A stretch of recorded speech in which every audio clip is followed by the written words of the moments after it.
The New York Knicks are 2 wins away. 2 wins away from putting a banner in the rafters of the world's most famous arena. And on today's show, I'm going to tell you what they got to do to go up 3-0 in the NBA Finals. De'Aaron Fox, you are not that guy. You're watching Knicks Now by Chat Sports. We are presented by Prize Picks, and my name is Marshall Green. If you want to win on Monday, if you want to go up 3-0 in the NBA Finals and have a chance to close out the Spurs in Game 4 at Madison Square Garden, hit that thumbs up icon right now.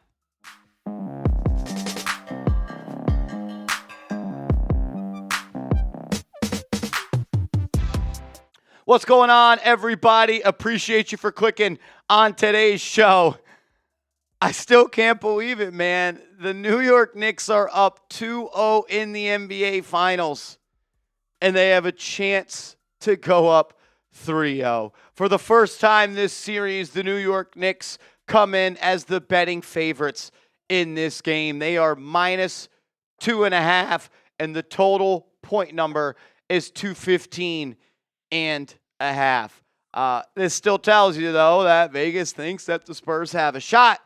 But what I will tell you about Vegas is they do not have the New York Knicks figured out. They are consistently wrong during this 13-game playoff win, or 13-game playoff win streak.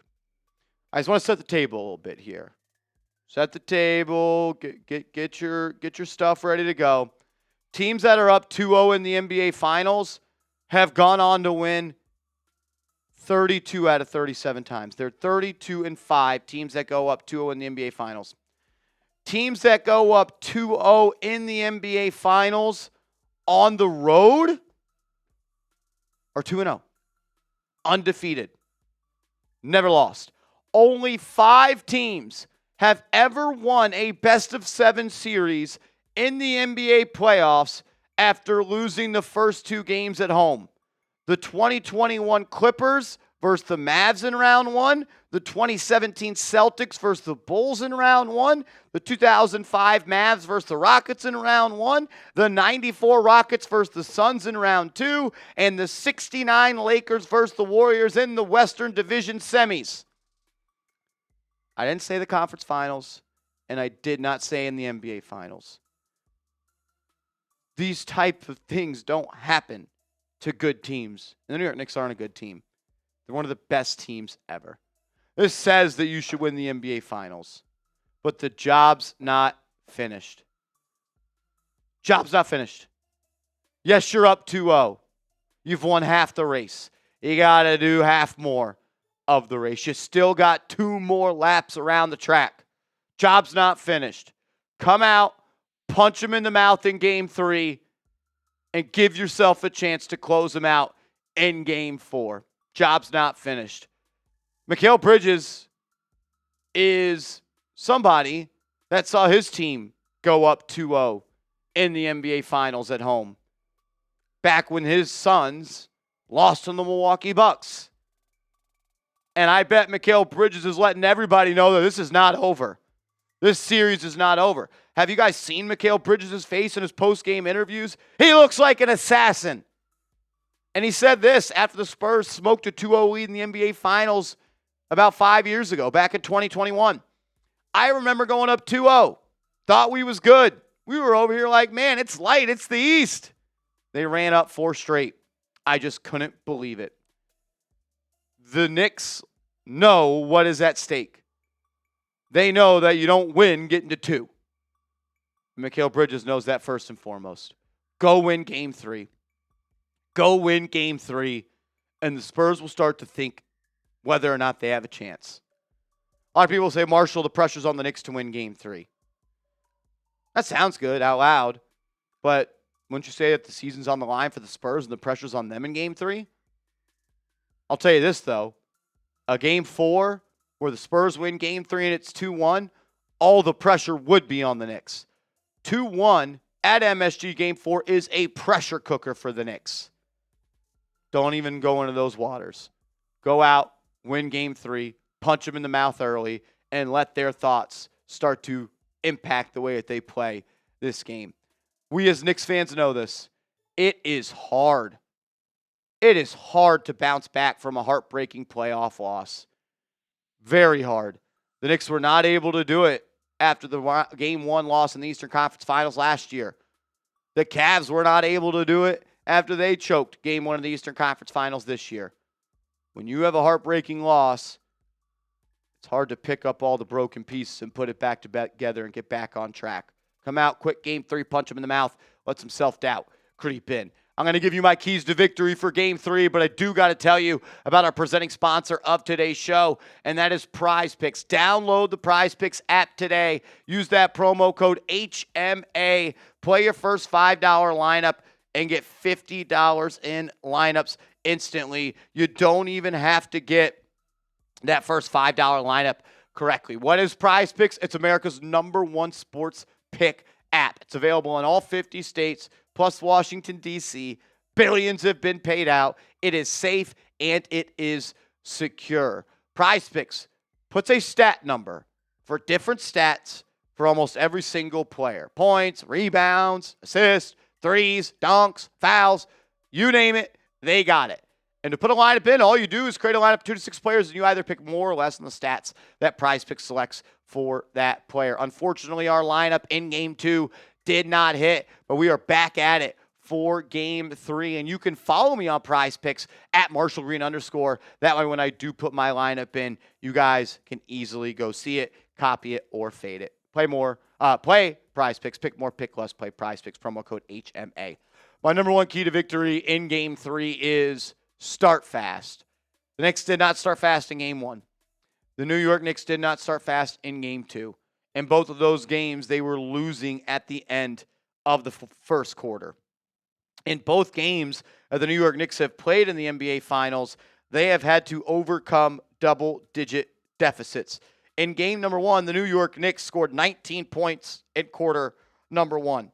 They scored 25 points in quarter #2. We've seen the Knicks be able to come out and absolutely blitz teams early on.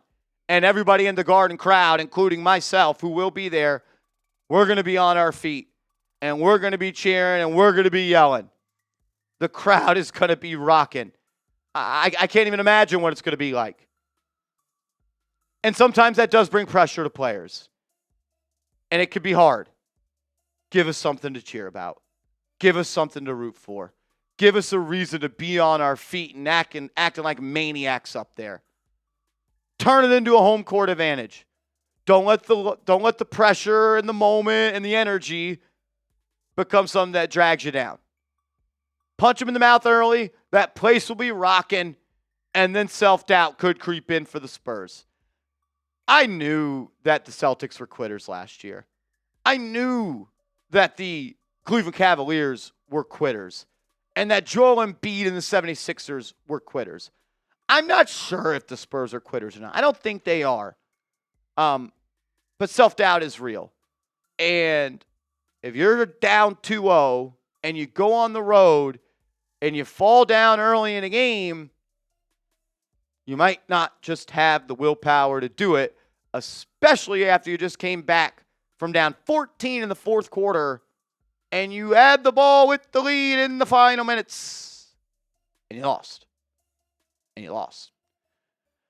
The Knicks win Game 2 105-104 and become the first team in the play-by-play era to overcome double-digit deficits to win Game 1 down 14 and Game 2 down 12 of an NBA Finals. It's never been done before. I think it'd be pretty hard to do it a third time. So let's not have to come from behind. Not saying you got to blow them out. Not saying it needs to be a wire-to-wire win. Keep it close. And put the ball in the hands of number 11 late. And I'll take my chances with that. Number 2, keep Cat hot. Hot player. What did Jalen Brunson say on the Roommate podcast about Landry Shamet? Hot player. Hot player. Hot player. Karl-Anthony Towns is a hot player. So get him the ball and let him cook. Because there is not anyone on the Spurs that can guard Karl-Anthony Towns. And if Victor Wembanyama is guarding Karl-Anthony Towns 30 feet from the basket, that's a double win for the Knicks. Because it pulls away their best rim protector And Wemby can't guard Karl-Anthony Towns on the perimeter. We've seen Towns be able to blow by Wemby off the bounce multiple times in this series and finish around the rim. Keep feeding Towns. In the first half, you did. And he beasted. And he feasted. 17 points on 6 of 8 from the field. Second half, though, 2 of 4. Only 4 shots. And he scored 4 points. And he did not score in the fourth quarter. And I think there's a correlation there. He did not score in the fourth, and you only scored 21 points. You have to find a way to get Karl-Anthony Towns the ball throughout the entire game. Can't just be quarter 1, can't just be quarter 2, can't just be quarter 3. It needs to be every single moment of every single game, especially if it's not Victor Wembanyama guarding Karl-Anthony Towns. Look at these numbers right here. In Game 2 of the NBA Finals,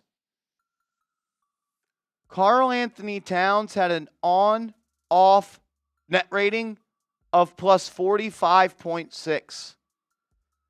That's insane, ladies and gentlemen. The offensive rating for the Knicks when Towns was on the floor was 114.3. When Towns was off the floor, the offensive rating dropped 10.1 points per 100 possessions. The defensive rating for the Knicks was 104.5 when Towns was on the floor. That number skyrocketed to 140.0. You want the defensive rating number to be low. You want the offensive number to be high. Offensive rating is how many points do you score per 100 possessions. Defensive rating is how many points do you allow per 100 possessions. You have a player right now that is playing like one of the best to ever do it. Like, get him the ball and hope he stays out of foul trouble. On Towns, you have to stay out of foul trouble.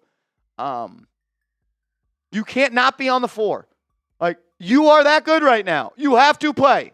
You have to play. You cannot be in foul trouble. And in the fourth quarter, when they're blitzing Brunson, I know that Towns got tired. It was very obvious.